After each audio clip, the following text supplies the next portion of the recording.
খোদ রাজধানীর প্রাণচঞ্চল এলাকায় প্রতিষ্ঠিত ব্যবসায়ীর বাড়িতে পেট্রোল বোমা হামলা। সিসিটিভির স্পষ্ট প্রমাণ সত্ত্বেও গোলবাজার ফাঁড়ি ও পূর্ব থানার পুলিশ কেন নীরব দর্শক? আইজির অপরাধ কমার বুলি কি তবে শুধুই কাগজে গিমিক? কোন প্রভাবশালীর ইশারায় দুষ্কৃতীদের আড়াল করছে ঠুটো জগন্নাথ প্রশাসন? দীর্ঘদিন হয়ে যাবার পরও এই বোমা হামলার ঘটনায় পুলিশের কোনো ভূমিকা না থাকায় আতঙ্কে কাঁপছে আগরতলা। প্রতাপগড়বাসী জবাব চাইছে পুলিশের।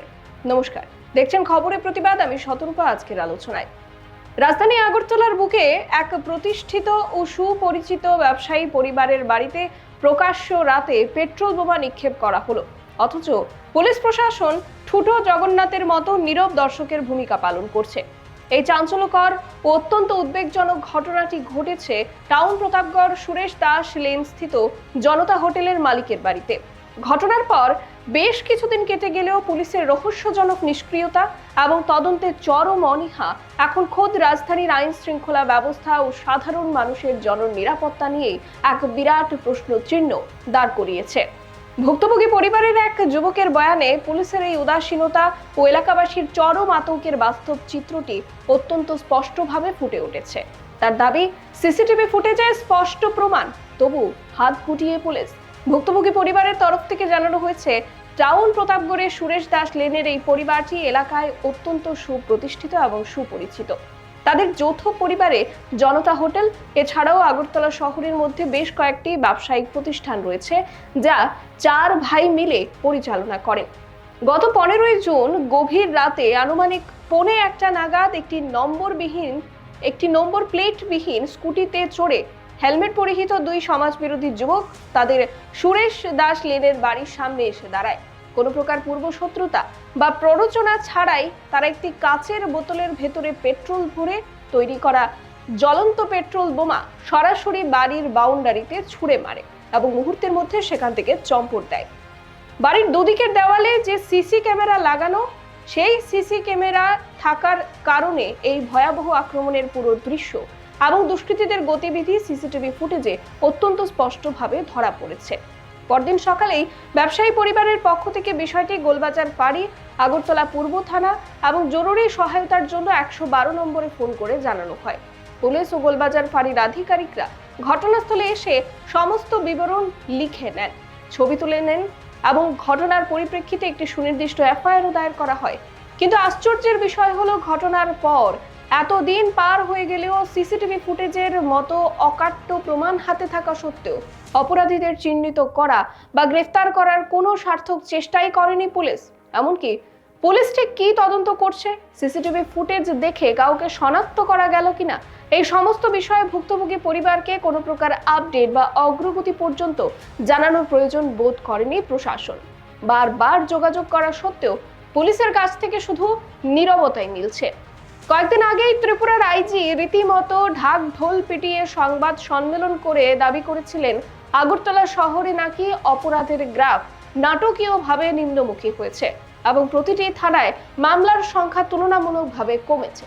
কিন্তু সুরেশ দাস লেনের এই জ্বলন্ত ঘটনায় প্রমাণ করে দিচ্ছে যে পুলিশের এই দাবি আসলে কাগুজে বাঘ, রাজনৈতিক গিমিক ও ফাঁকা প্রচার ছাড়া আর কিছুই নয়। থানায় মামলা কমার অর্থ এই নয় যে অপরাধ কমে গেছে, বরং এর আসল অর্থ হলো অপরাধের শিকার হওয়া সাধারণ মানুষ এখন পুলিশের ওপরই আস্থা হারিয়ে মামলা করা কমিয়ে দিয়েছেন, অথবা পুলিশ নিজেই মামলা নথিভুক্ত করতে অনীহা প্রকাশ করছে। বাস্তবে অপরাধ কিন্তু কমেনি, বরং অপরাধীদের দাপট ও সাহস এতটাই বেড়েছে যে তারা এখন খোদ খাস রাজধানীতেই সাধারণ মানুষের ঘরের দরজায় পেট্রোল বোমা মারার দুঃসাহস দেখাচ্ছে। সমাজবিরোধীদের এই লাগামহীন দৌরাত্ম্য দেখে মনে হচ্ছে গোটা আগরতলা শহরটাই এখন দুষ্কৃতীদের অবাধ অভয়ারণ্যে পরিণত হয়েছে। সাধারণ মানুষের জানমালের নিরাপত্তা নিশ্চিত করার চেয়ে পুলিশের নিষ্ক্রিয়তা ও উদাসীনতাই এখানে বেশি প্রকট। সিসিটিভির মতো অকাট্য ভিডিও প্রমাণ থাকা সত্ত্বেও কেন পুলিশ ব্যবস্থা নিতে পারছে না? গোলবাজার ফাঁড়ি ও পূর্ব থানার এই তীব্র গাফিলতি কি শুধুই তাদের পেশাদারিত্বের অভাব ও অক্ষমতা, নাকি এর পেছনে কোনো গভীর ও অন্ধকার রহস্য লুকিয়ে রয়েছে? Suresh Das lane, town Pratapgarh Suresh Das lane বলি। আমাদের হচ্ছে জনতা হোটেলের বাড়ি, এটা সবচেয়ে সবাই চেনে আমাদের এই বাড়ি, মানে গলিতে রিনাউন্ড ফ্যামিলি আমরা জনতা হোটেল। শ্রীনিকেতন, নীলকমল, লোকনাথ পোশাকালয়, আমরা চার ভাই মিলে থাকি আর কি, দাদু চারো দাদু আমার। তো রাত্রের 1:15টার দিকে দুইটা ছেলে ওই দিক থেকে এসে স্কুটিতে, নাম্বার প্লেট নেই, সামনে পিছনে নাম্বার প্লেট নেই, দুজনই ফুল ফেস হেলমেট পরা ছিল, এসে একদম ঠিক এই জায়গাটাতে এসে একটা পেট্রোল বোম মেরে দিয়ে ওরা সোজা চলে গেছে। তারপর আমরা পরের দিনই সকালবেলা পুলিশকে জানিয়েছি, পুলিশ এসেছে, গুলবাজার আউটপোস্ট থেকে এসেছে, মোটর স্ট্যান্ডের পূর্ব থানার থেকে এসে লিখে টিকে ছবি টবি তুলে নিয়ে গেছে, আমরা এফআইআরও করা হয়েছে।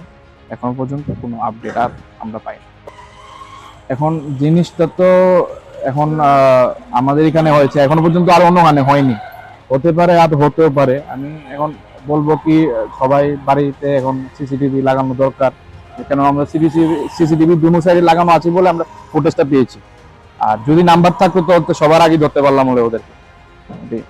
হ্যাঁ, কেন আমরা এখন গেটে এই বাউন্ডারি মেরেছে, তো কখন এখন যদি ইচ্ছা করলে ওরা আমাদের বাড়ির ভিতরে মারতে পারবে পেট্রোল বোমটা, বলা যায় না।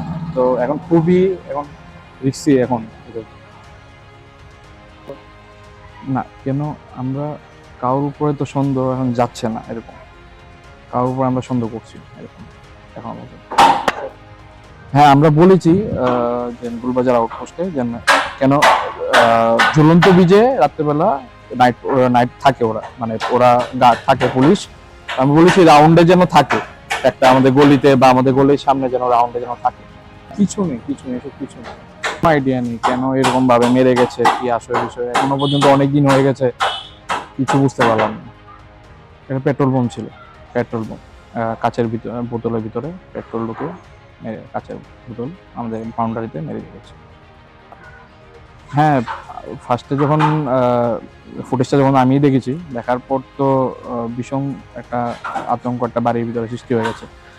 সৃষ্টি হওয়ার পর সবাই একটু আতঙ্কে আছে এখন, এমনকি এখন আরো বাড়ির আরো সিকিউরিটি বাড়িয়েছে, আরো 1-2টা নতুন সিসিটিভি ক্যামেরা লাগানো হয়েছে, যেন আরো এসব কিছু হলে ইন ফিউচার যদি এসব কিছু হয় সঙ্গে সঙ্গে যেন ওদেরকে ধরা যায়।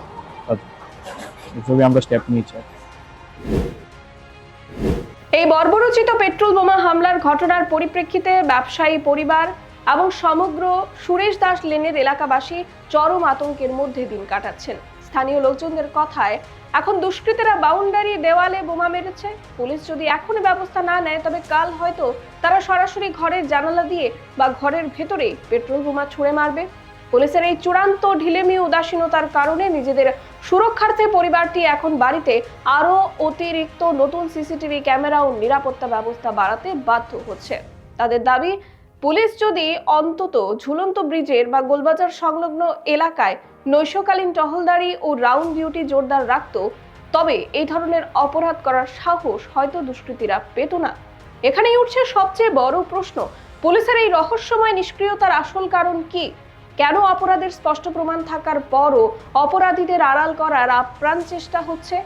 জনতা হোটেলের মালিকদের পক্ষ থেকেও পুলিশের এই নিষ্ক্রিয়তা নিয়ে গভীর সন্দেহ প্রকাশ করা হয়েছে। এক্ষেত্রে কোনো চরম ক্ষমতাশালী রাজনৈতিক নেতা বা প্রভাবশালী ব্যক্তিকে পর্দার আড়াল থেকে কলকাঠি নাড়ছেন, নাকি কোনো অদৃশ্য সুতোর টানে পুলিশের হাত পা বাঁধা? আইনের রক্ষক যখন নিজেই ভক্ষকের ছায়া হয়ে দাঁড়ায় বা অদৃশ্য কোনো শক্তির ভয়ে অপরাধীকে বাঁচাতে নীরবতা পালন করে, তখন সাধারণ মানুষ কোথায় যাবে? আগরতলা শহরের এই নৈরাজ্যকর ও আইন শৃঙ্খলাহীন পরিস্থিতি এখন সাধারণ নাগরিকদের কাছে আতঙ্কজনক হয়ে উঠেছে। প্রশাসন ও রাজ্য পুলিশ যদি অবিলম্বে এই পেট্রোল বোমা হামলার আসল অপরাধীদের চিহ্নিত করে দৃষ্টান্তমূলক কঠোর শাস্তির ব্যবস্থা না করে, তবে আগামী দিনে রাজধানীর জননিরাপত্তা সম্পূর্ণভাবে ভেঙে পড়বে এবং এর ফলে যদি কোনো বড় ধরনের প্রাণহানি বা দুর্ঘটনা ঘটে, তবে তার সমস্ত দায় সম্পূর্ণভাবে পুলিশ প্রশাসন ও ত্রিপুরা সরকারকেই নিতে হবে। সচেতন মহলের এমনটাই দাবি।